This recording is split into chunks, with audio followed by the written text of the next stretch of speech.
علیکم، یہ ہماری 11ویں ویڈیو ہے۔ اس ویڈیو میں ہم پاکستان کی کروز میزائل ٹیکنالوجی کے بارے میں بات کریں گے، خصوصاً بابر کروز میزائل کے بارے میں اور کس طرح سے یہ پاکستانی آبدوزوں سے فائر کیا جاتا ہے۔ پاکستان کے پاس اس وقت دو مختلف طرح کے اپنے بنائے ہوئے کروز میزائل موجود ہیں۔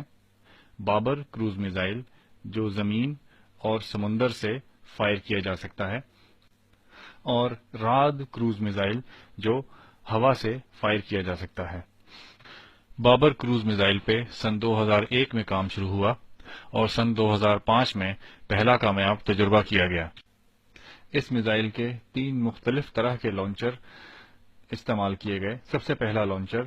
جس میں صرف ایک میزائل لگایا جا سکتا تھا، بعد کے تجربات 2 میزائل لے جانے کی صلاحیت رکھنے والے ایک لانچر کے ساتھ کی گئی، جو اس تصویر میں دیکھا جا سکتا ہے، اور پھر حتمی ڈیزائن 3 میزائل اپنے اندر رکھنے اور فائر کرنے کی صلاحیت رکھنے والے لانچر کی صورت میں سامنے آئی۔ حتمی ڈیزائن کے لانچر میں اس طرح کی 3 ٹیوبیں ہوتی ہیں جس کے اندر بابر میزائل مکمل طور پہ سیل ہوتا ہے، اور یوں میزائل کو اس طرح کے سلنڈر نما ٹیوب میں سیل کرنے سے یہ فائدہ حاصل ہوتا ہے کہ میزائل کو کافی لمبے عرصے تک اسٹور کیا جا سکتا ہے بغیر کسی مینٹیننس کی ضرورت کے، اور ضرورت پڑنے پہ میزائل فوراً فائر کرنے کے لیے تیار ہوتا ہے۔ بابر کروز میزائل کا ڈیزائن پاکستانی سائنسدانوں اور انجینئروں کی ذہانت کا منہ بولتا ثبوت ہے۔ اس تصویر میں دیکھا جا سکتا ہے کہ میزائل کو 6 مختلف حصوں میں بنا کر کے آپس میں جوڑا گیا ہے۔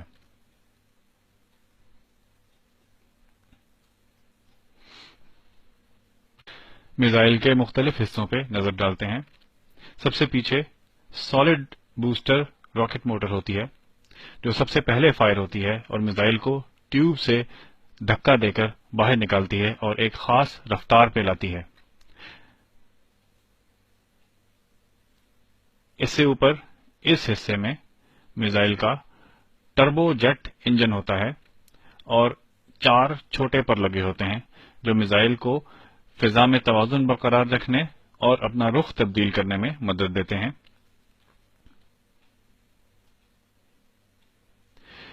یہاں پہ یہ حصہ میزائل کے انجن کا ایئر انٹیک ہے۔ یہ اس وقت فائر ہونے سے پہلے اپنی اسٹورڈ پوزیشن یا بند پوزیشن میں ہوتا ہے۔ فائر ہونے کے بعد کچھ دیر بعد یہ کھل جاتا ہے۔ اس سے اوپر درمیانے حصے میں میزائل کا فیول ٹینک ہے۔ یہاں پہ میزائل کا سارا ایندھن موجود ہوتا ہے، اور یہ عام فیول ہوتا ہے جو کسی بھی عام جیٹ انجن میں استعمال ہوتا ہے۔ اس سے اگلے حصے میں میزائل کا وار ہیڈ ہوتا ہے جو کہ دھماکہ خیز مواد ہے، اور یہ ایٹمی بھی ہو سکتا ہے اور روایتی بارود بھی ہو سکتا ہے۔ موڈیولر ڈیزائن کا یہاں پہ ایک فائدہ ہم بتاتے چلیں کہ ایٹمی حملے کے لیے بجائے پورا میزائل تبدیل کرنے کے لیے صرف یہ نٹ بولٹ کھول کے الگ کر دیے جائیں گے اور روایتی ہتھیار کی جگہ ایٹمی موڈیول لگا دیا جائے گا۔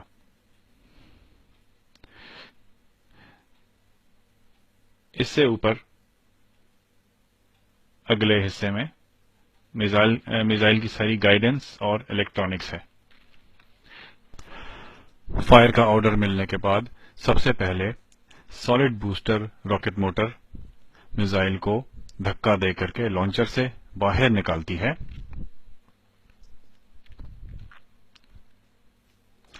اس کے بعد میزائل ایک خاص بلندی پہ جاتا ہے اور اپنے نشانے کی طرف رخ کرتا ہے۔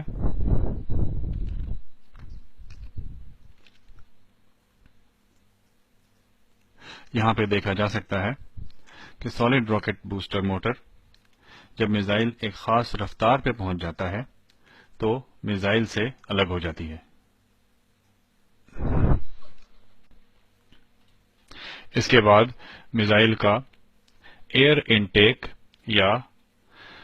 جیٹ انجن میں ہوا پہنچانے والا حصہ کھلتا ہے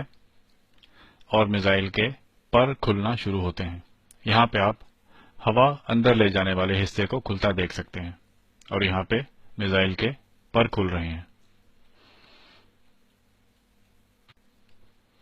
اس میزائل میں چھوٹے ہوائی جہازوں میں استعمال ہونے والا عام سا ٹربو جیٹ انجن استعمال کیا گیا ہے جو کہ مٹی کے تیل سے چلتا ہے۔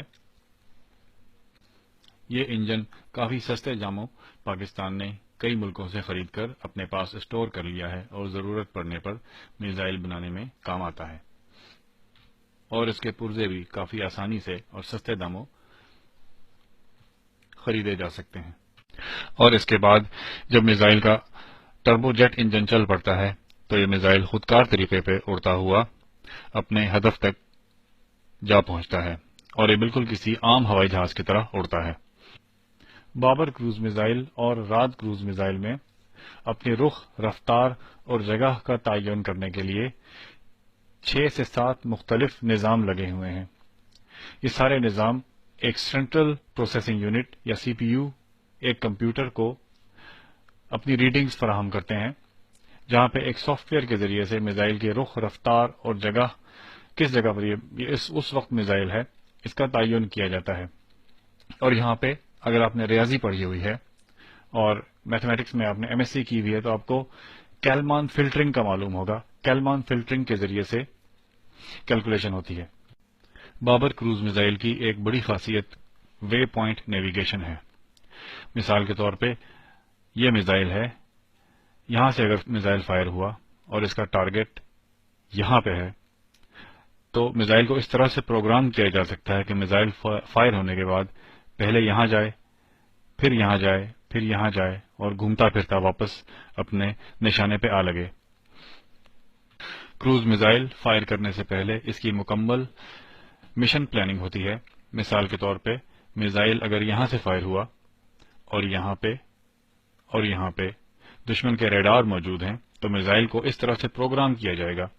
کہ بابر کروز میزائل فائر ہونے کے بعد یہاں پہ آ کے اپنا رخ تبدیل کر کے دشمن کی گنوں اور ریڈار کی رینج سے باہر دائیں طرف گھوم کے یوں جائے گا، پھر ان ریڈارز کی گنوں اور ریڈار کی رینج سے باہر نکلنے کے لیے بائیں گھوم کے گول چکر لگا کے پہاڑوں کے درمیان سے ہوتا ہوا اپنے نشانے پہ آ کے لگ جائے گا۔ بابر کروز میزائل کی ایک اور خاصیت یہ ہے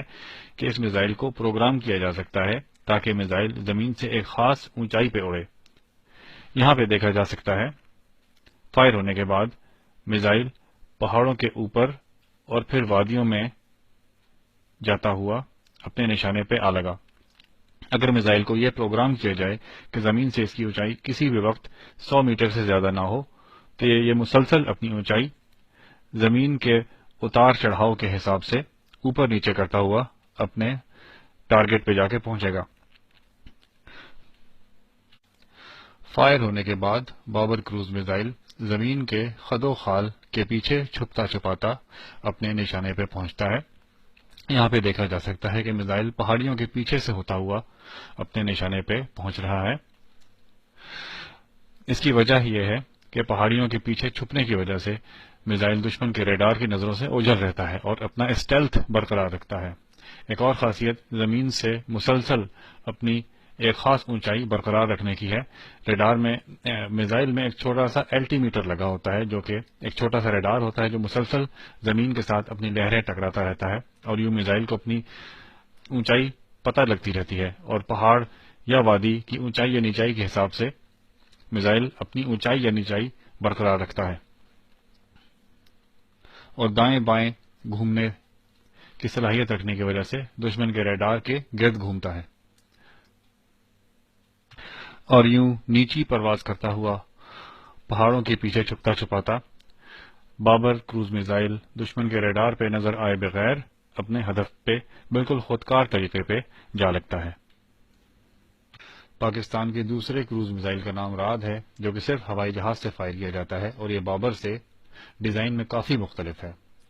اس میزائل میں جس چیز کا خاص خیال رکھا گیا وہ وزن کی کمی کا ہے، تاکہ پاکستان کا JF-17 تھنڈر جہاز ایسے 2 میزائل اپنے ساتھ لے جا کے فائر کر سکے۔ کم وزن ہونے کی وجہ سے JF-17 تھنڈر میں بغیر کسی تبدیلی کے یہ میزائل لوڈ کیا جا سکتا ہے۔ اس میں نیویگیشن اور اسٹیلتھ کی وہی صلاحیتیں موجود ہیں جو بھی ہم بابر کے بارے میں بیان کر چکے ہیں۔ اس ویڈیو میں ہم دیکھ سکتے ہیں کہ راد کروز میزائل اپنی اسٹیلتھ کیسے برقرار رکھتا ہے۔ جہاز سے فائر ہونے کے فوراً بعد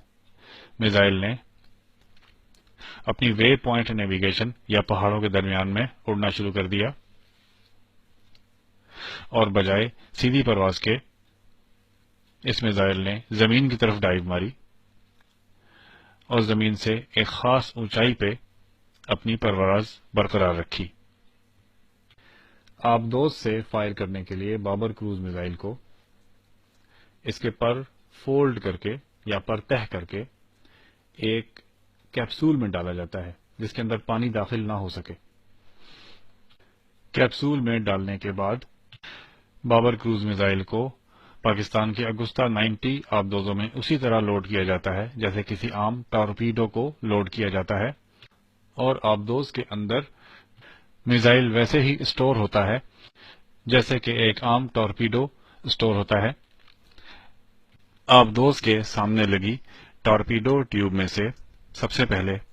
کیپسول میں بند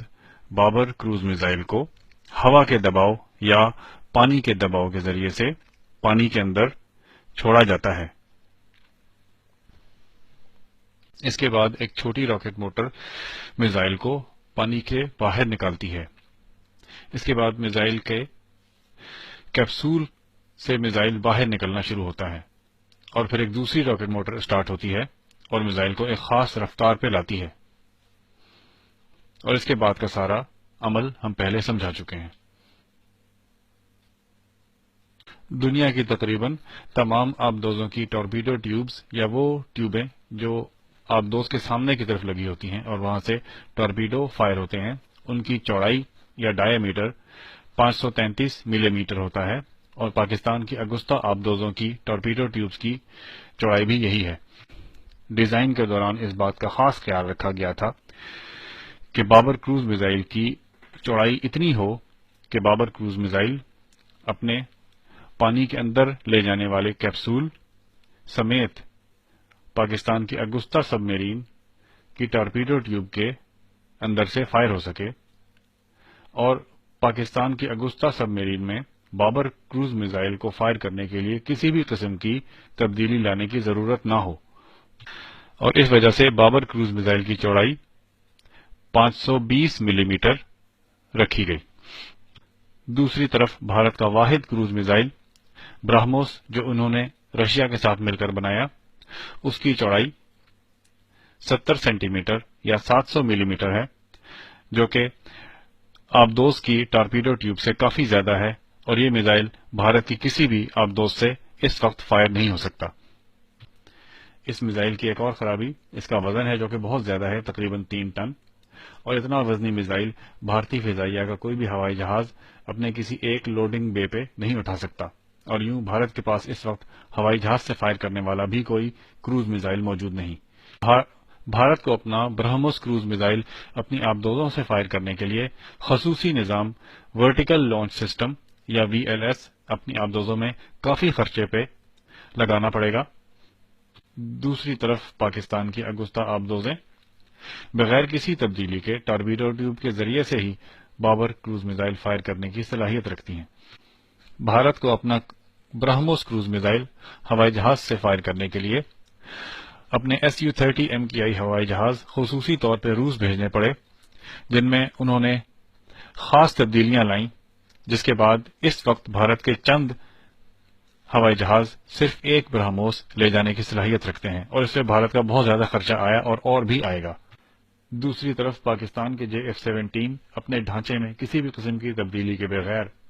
2 راد کروز میزائل اپنے ساتھ لے جانے کی صلاحیت رکھتے ہیں، اور پاکستان اپنے تمام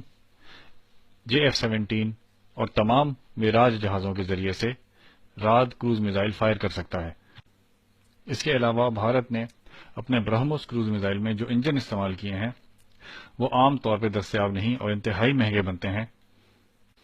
اور پاکستان اپنے دونوں طرح کے کروز میزائل میں عام چھوٹے جہازوں کے انجن استعمال کرتا ہے جو کہ عام طور سے کافی سستے میں دستیاب ہیں۔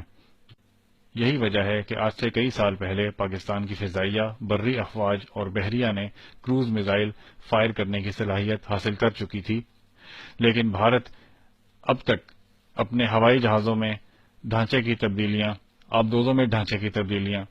کرنے میں 6 ارب ڈالر لگا چکا ہے، اور اب بھی ان کے پاس تینوں افواج میں کروز میزائل فائر کرنے کی صلاحیت موجود نہیں۔